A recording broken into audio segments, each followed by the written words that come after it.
राधे राधे गुरुजी। गुरुजी मेरा क्वेश्चन ये है कि राधा जी की भक्ति करने का सही तरीका क्या है? भक्ति करने वालों को दो काम करना चाहिए। भक्ति कहाँ से स्टार्ट होती है? सबसे पहला समर्पण। क्या करना है?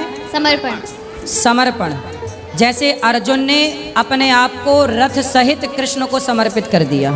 हे प्रभु, शिष्यस्तेहम, मैं आपका हूँ, अब ये रथ आप ले जाओ, चाहो पार लगाओ, चाहे डुबाओ, जिताओ, हराओ, मरवाओ, कुछ भी करवाओ। पहला है समर्पण। यदि समर्पण आ गया, पति और पत्नी के बीच में समर्पण ना हो तो क्या रिश्ते चलते हैं? भाई और भाई के बीच में समर्पण ना हो तो क्या भाई भाई का रिश्ता चलता है? बिना समर्पण के सामान्य रिश्ते नहीं चलते, तो भक्त और भगवान का रिश्ता भला बिना समर्पण के कैसे चलेगा? तो पहला समर्पण। दूसरा, भगवान से प्रेम। भगवान से प्रेम हो। जब समर्पण हो जाएगा तो अपने आप प्रेम भगवान से होगा, और वो प्रेम ही आपकी भक्ति है। भगवान के चरणों में समर्पण और प्रेम जो है उसी का नाम भक्ति है। कोई जप, कोई बाकी ये भक्ति नहीं है। आत्मसमर्पण कर दो भगवान में, यही समर्पण भक्ति। लेकिन समर्पण कैसे कैसे होता है, तो कैसे कर सकते हैं? प्रभु, ये सब कुछ आपका है। व्यापार आपका, परिवार आपका, नाथ सकल संपदा तुम्हारी, मैं सेवक समेत सुतनारी, सर्वधर्मान परित्यज्य मामेकम शरणम व्रज। सब कुछ अपना, अपने आप को, परिवार को, व्यापार को, सब कुछ ईश्वर के हवाले करो। प्रभु, ये आपका है। सुख आप दो, दुख आप दो, जैसे रखें राम जी रहना चाहिए। जिंदगी की डोर सौंप हाथ दीनानाथ के, महलों में रखें चाहे झोपड़ी में वास दें। हर हाल में खुश रहना समर्पण भक्त का लक्षण है। जो समर्पित होगा वो हर परिस्थिति को ईश्वर की कृपा मानेगा। सुख को कृपा, दुख को कृपा, हानि को कृपा, लाभ को कृपा, जीवन को कृपा, मृत्यु को कृपा। जो मिल रहा है, मुझे सम्मान मिला कृपा, अपमान मिला कृपा, जीवन मिला कृपा, आँखों में आंसू हैं कृपा, होंठों पे मुस्कान है, हर परिस्थिति कृपा है। बस यही तो प्रॉब्लम है कि ये चीज़ नहीं समझ में आती। इसी यहीं आके थोड़ा सा ये जो एक ट्रस्ट वाला, जो फेथ वाला फैक्टर होता है वो टूट जाता है। तो मतलब समर्पण है, रहता है कि चलो ठीक है भगवान जो कर रहे हैं ठीक है, लेकिन जब कोई चीज़ खराब होती है उस टाइम लगता है यार ये क्यों हो रहा है, कैसे हो रहा है, भगवान तो ऐसा कर रहे हैं। जब आप आपका बच्चा है? नहीं।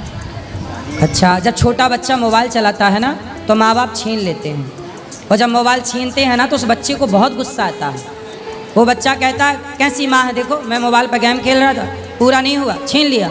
छोटे बच्चे को मोबाइल छीन लो, उसे बहुत गुस्सा आता है, पर वो कुछ कर नहीं सकता, तो गुस्सा पी के बैठ जाता है। पर माँ बाप मोबाइल छीनते हैं तो बच्चे के साथ गलत करते हैं कि सही? आप बताओ।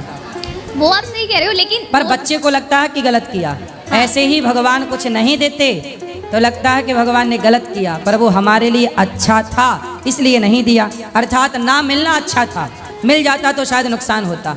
बच्चे को मैंने बचपन में एक कहानी सुनी थी, सुना दो एक छोटी सी। हाँ बिल्कुल। एक छोटी सी कहानी थी। जब मैं 5वीं क्लास में था, लगभग 4थी क्लास में, तब मेरे एक सर ने मुझे ये कहानी सुनाई थी। जब मैं 4थी या 5वीं क्लास में था, तब की याद है मुझे।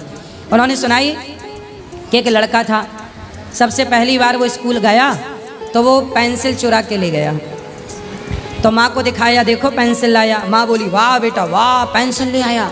दूसरे दिन वो किसी की कॉपी चुरा लाया, तीसरे दिन बैग चुरा लाया। ऐसे करते करते वो बहुत बड़ा चोर बन गया, और उसकी माँ खुश होती कि बेटा पैसा लाया, बेटा सोना लाया, बेटा ये। एक दिन पुलिस ने पकड़ लिया और उसे उम्र कैद हो गई। बहुत चोरियाँ पकड़ी गई, उम्र कैद। तो चोर से पूछा गया कि अब आपको उम्र कैद हुई है, पर इससे संतुष्टि नहीं मिल रही है, आपको फांसी होगी। अब बताओ आपको कुछ आखिरी इच्छा हो तो बोलो। तो उसने कहा मैं अपनी माता से मिलना चाहता हूँ।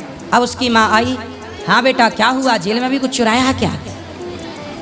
उसने कहा माँ मैं आपके कान में बताऊँगा।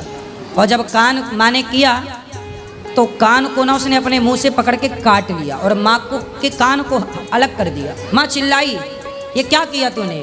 तब उस बेटे ने रोते हुए कहा माँ जब मैंने पहली बार चोरी की थी, यदि तूने मेरे कान पकड़ के गाल में एक थप्पड़ मार दिया होता तो आज मैं फांसी तक ना पहुंचता, इतना बड़ा चोर ना बनता। बस यही बात है कि माँ नहीं डांटती थी, इसलिए बच्चे का नुकसान हो गया। भगवान नहीं डांटेंगे, नहीं कष्ट देंगे तो शायद हम बिगड़ जाएं। और भगवान का थोड़ा कष्ट, माँ का वो थप्पड़ है जो माँ बच्चे को थप्पड़ मारकर सुधारना चाहती है, ऐसे ईश्वर का वो थप्पड़ है, कुछ ना मिलना।